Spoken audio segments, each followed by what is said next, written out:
ஒன்று ராஜாக்களின் புஸ்தகம் 19ஆம் அதிகாரம் அதனுடைய 20வது வசனத்தை வாசிங்களேன்.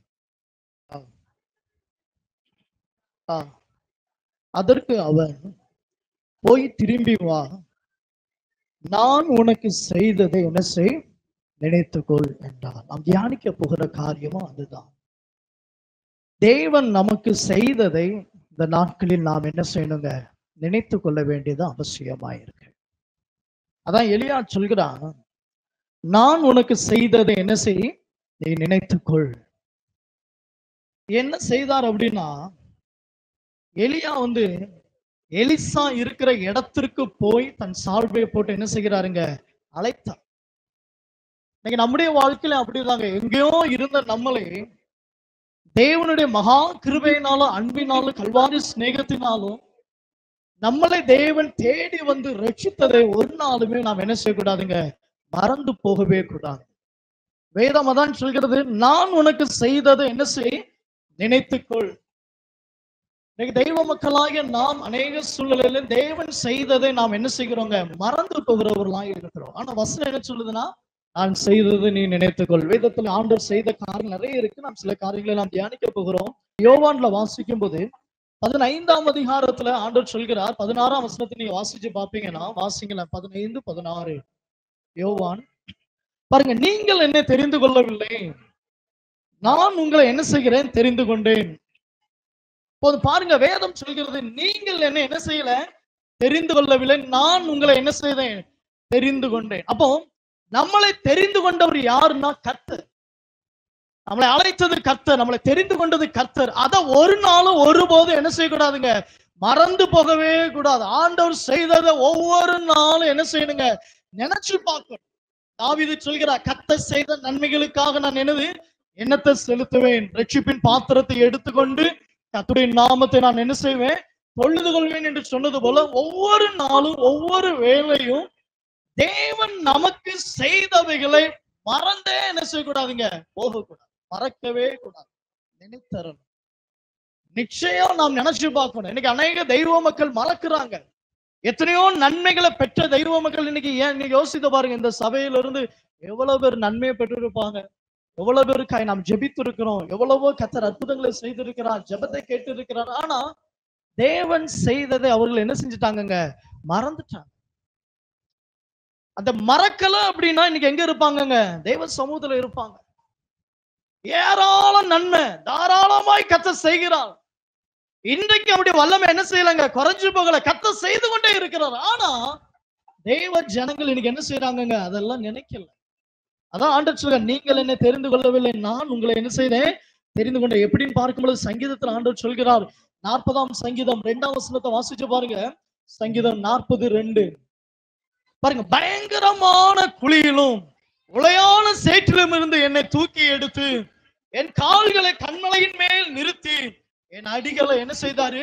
அப்ப வேதம் சொல்கிறது, நம்மளை எப்படி தெரிந்து கொண்டாராங்க, பயங்கரமான குழியில் இருந்தும் உளையான என்னதுங்க, சேற்றில் இருந்தும் தேவன் நம்மளை தெரிந்தெடுத்தான். நீங்க யோசிச்சு, இன்னைக்கு இதெல்லாமே ஜனங்கள் யோசிக்கிறது இல்லைங்க. கர்த்தர் என்ன எந்த சூழ்நிலையில இருந்து என்ன ரட்சித்தான், நான் ஒரு காலம் எப்படிப்பட்ட ஒரு அனுபவத்துல இருந்தேன், அந்த அனுபவங்கள் எல்லாமே ஜனங்கள் மறக்கிறாங்க.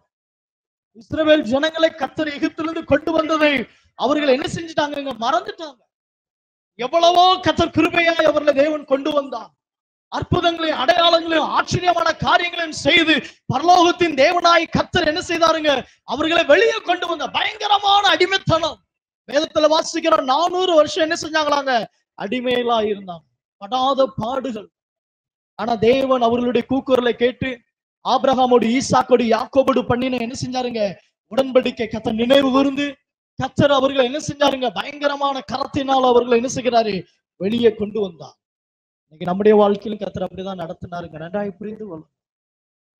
ஒன்னு காலம் நம்முடைய வாழ்க்கை எப்படி இருந்தது, தேவனை அறியாததுக்கு முன்பதாக நம்முடைய வாழ்க்கை, நம்முடைய நடைமுறைகள், நம்முடைய ஜீவியங்கள். இன்னைக்கு அநேக தெய்வ மக்கள் கர்த்தரை அறிந்ததுக்கு பிற்பாடு தேவன் நடத்தின விதங்களை என்ன செய்யறாங்க, மறந்து போகிறாங்க. இன்னைக்கு வேதம் சொல்கிறத சங்கீதத்துல நீங்க வாசிக்கும் பொழுது, அங்க அந்த வசனத்தை நீங்க பார்க்கும்போது 106ஆம் சங்கீதத்துல அதனுடைய 13ஆம் வசனத்தை வாசிச்சு பாருங்களேன். 106:13, ஆனாலும் சீக்கிரமாய் அவருடைய கிரியைகளை மறந்தார்கள். பாருங்க, ஆனாலும் சீக்கிரமாய் அவருடைய கிரியைகளை என்ன செய்தாங்களாங்க? தேவன் செய்த கிரியைகளை ஒரு நாளும் ஒருபோதும் என்ன செய்யக்கூடாதுங்க? மறக்கவே கூடாது. யோசிச்சு பாருங்க, சிலருடைய வாழ்க்கையில பாத்தீங்கன்னா ஏதோ ஒரு பிரச்சனை நடந்திருக்கும், யாராவது ஏதாவது பேசியிருப்பாங்க, வருஷங்கள் ஆயிருக்கும். ஆனா அந்த பேசின காரியத்தை, அந்த வார்த்தையை என்ன செய்ய மாட்டாங்க? மறக்கவே மாட்டாங்க. என்னைக்காவது ஒரு நாள் பார்த்தாலும் என்ன செய்வாங்க? சொல்லுவாங்க. அவங்ககிட்ட அப்படி இவங்க என்ன இப்படி பேசினாங்க, நடந்து வருஷம் ஆயிருக்கும், பல காரியம் இருக்கு. ஆனா தேவையில்லாத எல்லாம் இன்னைக்கு எங்க இருக்குங்க? மனசுல எல்லாம் ஞாபகத்துல இருக்கு. ஆனா நடத்தினவர்கள் இன்னைக்கு என்ன இல்லைங்க? ஞாபகம். ஆண்டவர் தான் சொல்ல, சீக்கிரமா என்னுடைய கிரியைகளை என்ன செஞ்சாங்க? மறந்தாங்க. 22ல வாசிக்கும் பொழுது வாசிச்சு பாருங்க, அதே அதிகாரத்துல கீழே தங்கள் இரட்சகரான தேவனை என்ன செய்தார்களாங்க? வாழ்க்கையில தேவன் நம்மளை நடத்தின, நம்மளை ரட்சித்த விதங்களை ஒருபோதும் ஒரு நாள் என்ன செய்யக்கூடாதுங்க? மறந்தே போகும். நான் உனக்கு செய்ததை என்ன செய், நினைத்து. நம்ம அந்த நினைவு நமக்குள்ள இருக்கும் அப்படின்னா தேவனை உண்மையா என்ன செய்வாங்க? தேடுவோம். இன்னைக்கு ஏன் ஜனங்கள் வந்து தேவனுடைய காரியத்துல ரொம்ப நிர்விசாரமா, இன்னைக்கு உலகம் அப்படிதான் இருக்குங்க. இன்னைக்கு ஆவிக்குரிய நிலைமைகள் எல்லாம் எங்கேயோ போயிட்டு, எல்லாத்துக்கும் காரணம் கர்த்தர் நம்மளை நடத்தினதும் தேவன் நம்மளை பலப்படுத்தின விதங்களையும் தேவ ஜனங்கள் இந்த நாட்களில் என்ன செஞ்சுட்டாங்க? மறந்து போனதுதான் காரணம். ஆனா வேதம் சொல்கிறது, நாம் அவரை என்ன செய்யணுமாங்க? நினைக்க வேண்டியது அவசியமா இருக்கு.